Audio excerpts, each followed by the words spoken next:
ditanya berpolitik, apapun yang dilaporkan ke KPK pasti motifnya macam-macam.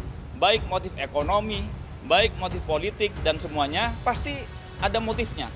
Tapi kami memfilternya dengan ukuran hukum. Kalau memenuhi ketentuan hukum, kami tidak lanjuti. Tapi kalau tidak, walaupun motif politiknya dan ekonominya kuat, tentu kami tidak bisa lanjut. Kami memastikan penyelidikan yang sedang dilakukan oleh KPK terhadap penyelenggaraan Formula E ini masih berproses hingga kini.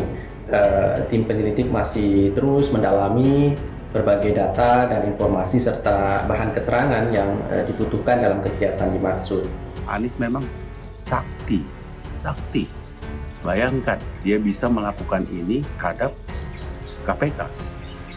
Terus KPK-nya mana? Gak bereaksi apa-apa. Dia membantah segala macam yang ada di media. Tapi Anies menunjukkan bahwa dia termasuk sakti. Oh ya, terkait dengan informasi ini, mana nih KPK?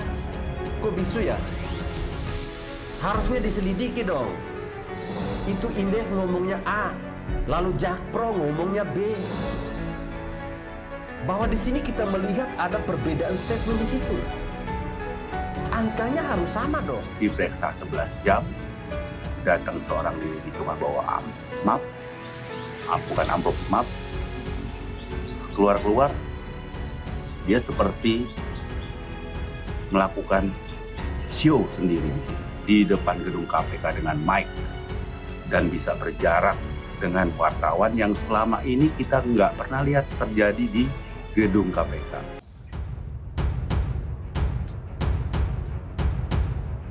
Usut kasus Formula E jelang pemilu 2024, KPK tak ada urusan dengan politik. Komisi Pemberantasan Korupsi memahami penyelidikan dugaan rasuah pelaksanaan ajang balap Formula E di Jakarta bisa saja dikaitkan ke politik. Apalagi salah satu nama yang diperiksa yaitu ex-Gubernur DKI Jakarta Anies Baswedan akan maju sebagai capres di Pilpres 2024. Meski begitu, KPK memastikan penyelidikan dugaan korupsi terus berjalan. Proses politik yang berjalan bukan urusannya. Ali bilang pihaknya hanya akan bergerak sesuai koridor hukum. Segala proses penegakan hukum juga dipastikan akan didasari alat bukti. KPK tak gentar menetapkan siapapun sebagai tersangka jika ada keterlibatan. Diberitakan sebelumnya KPK membenarkan tengah mengusut dugaan korupsi ajang balap Formula E di DKI Jakarta. Ada beberapa pihak yang sudah dipanggil, salah satunya Anies Baswedan pada Rabu 7 September. Setelah pemanggilan tersebut, beredar kabar Anies bakal ditetapkan sebagai tersangka. Langkah ini dituding untuk menjegalnya di pemilihan Presiden 2024. Selain Anies, sejumlah pihak juga sudah dipanggil untuk dimintai keterangan. Salah satunya Ketua DPD DKI Jakarta Prasetyo Edy Marsudi yang mengaku menjelaskan soal pinjaman uang 180 miliar rupiah yang dilakukan di Dispora DKI Jakarta untuk membayar komitmen fee kepada Formula E Operations. Jokowi bisa aman datangi ribuan loyalis. Habib Rizik, elit Megawati ada campur tangan Tuhan. Politikus PDI Perjuangan Pandan Nababan menceritakan bagaimana Joko Widodo alias Jokowi bisa sholat Jumat dalam aksi 212 di Monas. Dirinya mengatakan bagaimana dulu kepala negara tersebut mempunyai keinginan untuk melakukan ibadah di tengah ribuan loyalis Habib Rizik. Menurutnya, hal itu awalnya tak mendapatkan restu sejumlah pihak demi keamanan. Gatot Nurmantio selaku Panglima TNI melarang Jokowi sholat Jumat di aksi 212. Jokowi pun ragu apakah tetap Jumatan di Kompleks Istana Kepresidenan atau ikut sholat Jumat bersama masa aksi 212 di Monas. Saat Jokowi dalam keraguan, kata Panda, ada Lukman Hakim Saifuddin tiba di Istana Kepresidenan.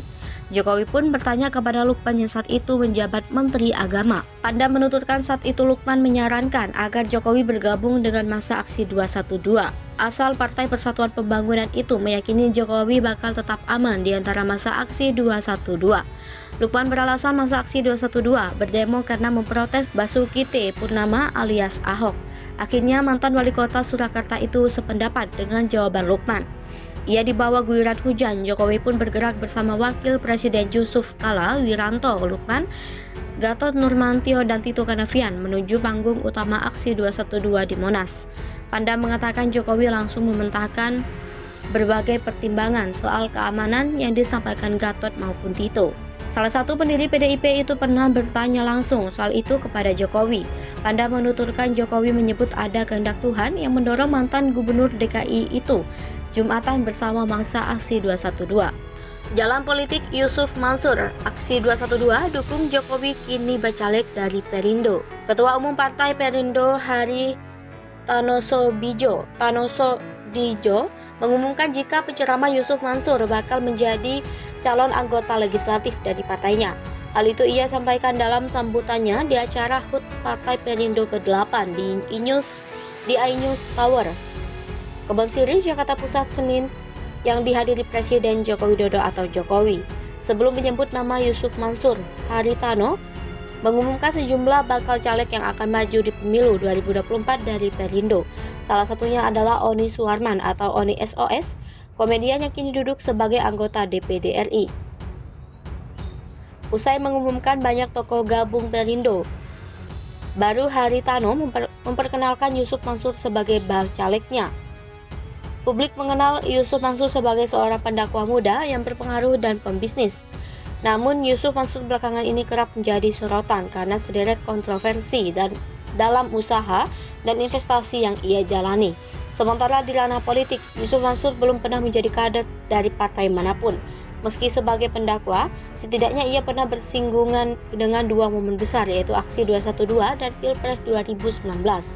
Aksi 212 merupakan unjuk rasa besar di Jakarta yang diikuti ribuan massa dari berbagai daerah di Indonesia. Kegiatan yang dimotori oleh Ormas Front Pembela Islam. Kini, Front Persaudaraan Islam dan pimpinannya Rizik Syihab itu menuntut Gubernur Basuki Cahayapurnama atau Ahok dipenjara dalam kasus penistaan agama Islam. Yusuf Mansur turut hadir dalam demonstrasi yang oleh sejumlah pihak dikaitkan dengan upaya menjegal Ahok di Pilkada DKI 2017. Saat masuk musim pemilihan presiden 2019, Yusuf Mansur secara terbuka mengumumkan dukungannya kepada pasangan Jokowi Ma'ruf Amin. Sikapnya kini berbeda dibandingkan saat Pilpres sebelumnya yang ia memilih merahasiakan pilihannya. Dukungan pimpinan Pondok Pesantren Darul Quran tersebut dianggap penting lantaran berdasarkan survei Lingkar Survei Indonesia Denny JA Oktober 2018 tentang ulama dan efek elektoral. Yusuf Mansur masuk dalam 5 tokoh agama yang berpengaruh. Ma'ruf Amin sempat menyebut Yusuf Mansur bakal masuk sebagai tim suksesnya walau belakangan diralat. Namun Yusuf kerap terlihat di acara yang dihadiri Presiden Jokowi dan saat kampanye pasangan Jokowi Ma'ruf. Sebelum menyatakan dukungan politiknya kepada Jokowi Ma'ruf Amin, Yusuf Mansur beberapa kali terlihat dekat dengan kandidat Pilpres 2019 lainnya, yaitu Prabowo Subianto dan Sandiaga Uno.